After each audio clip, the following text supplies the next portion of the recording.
2 سال میں بن جائے گا. پتہ چلا کہ اس کا ڈیزائن بھی ٹھیک نہیں تھا, اور 3 سال پہلے مراد علی شاہ صاحب نے اے پی سی کی کہا کہ یار اس کو دوبارہ بنانا پڑے گا, کچھ اور کرنا پڑے گا. پھر یہ پتا چلا کہ جب اعلان کیا عمران خان صاحب نے پیکج کا, تو واپڈا کے ذمہ لگا دیا گیا کہ وہ فیزیبلٹیز کی بنائیں کہ کیا کیا جائے. اب ہمیں نہیں پتا اس سے کیا نکل کر آیا, کبھی ایک بیان آتا ہے کبھی دوسرا بیان آتا ہے. آج تک اس پہ کام شروع نہیں ہو سکا. اور جب یہ کہتے ہیں کہ بڑے پروجیکٹ میں وفاقی حکومت اور صوبائی حکومت کے شیئرز شامل ہیں, تو عمران خان صاحب یہ جواب دیجئے کہ K4 کے لیے اس فائنینشیل ایئر میں آپ نے کتنے پیسے رکھے ہوئے ہیں. آپ جا کر دیکھ لیجئے پاکستان کا وفاقی بجٹ, 1 پائی بھی پی ٹی آئی کی وفاقی حکومت نے K4 کے لیے نہیں رکھی ہے. پھر کیسے K4 منصوبہ آگے بڑھے گا؟ پھر کیوں دعوے کرتے ہیں آپ کہ آپ کراچی کو اون کرتے ہیں؟ پھر کس منہ سے جا کر جو ہے وہ آپ یہ کہتے ہیں کہ آپ نے تو مینڈیٹ کی توہین کی ہے, اور آپ نے تو یہ سلوک کیا کراچی کے ساتھ پی ٹی آئی اور ایف کیو ایم نے کہ ہماری مردم شماری کو آفیشلی ادا کر دیا. آپ پورا کشتی کرتے ہیں پیپلز پارٹی کے ساتھ. پی ٹی آئی اور پیپلز پارٹی کا اشتراکی عمل ہے, اور بلدیاتی انتخابات نہ کرانے پر دونوں متفق ہیں, ایک دوسرے کے خلاف بات نہیں کرتے.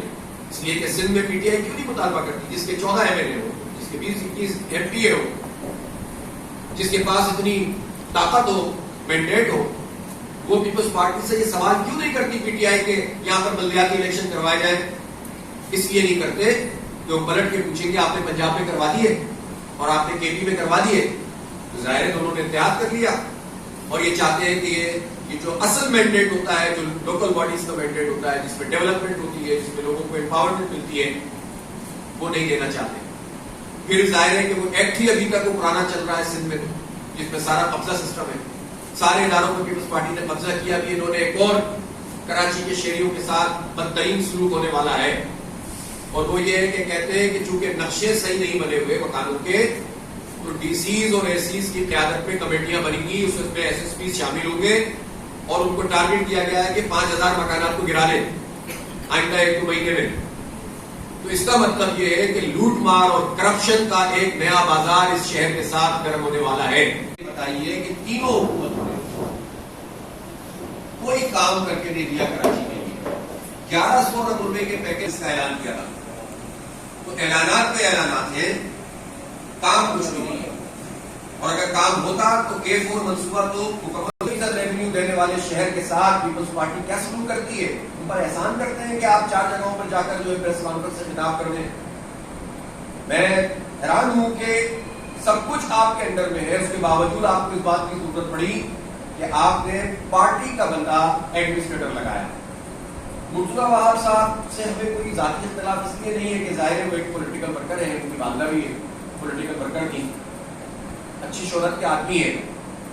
لیکن پیپلز پارٹی کا جو معاملہ کراچی کے ساتھ ہے وہ یہ ہے کہ بعض اوقات وہ حالات کو دیکھتے ہوئے فیس پر کوئی کراچی کا بندہ رکھتے ہیں, لیکن کام سارا وڈیروں کا چل رہا ہوتا ہے, مائنڈ سیٹ وہی چلتا ہے.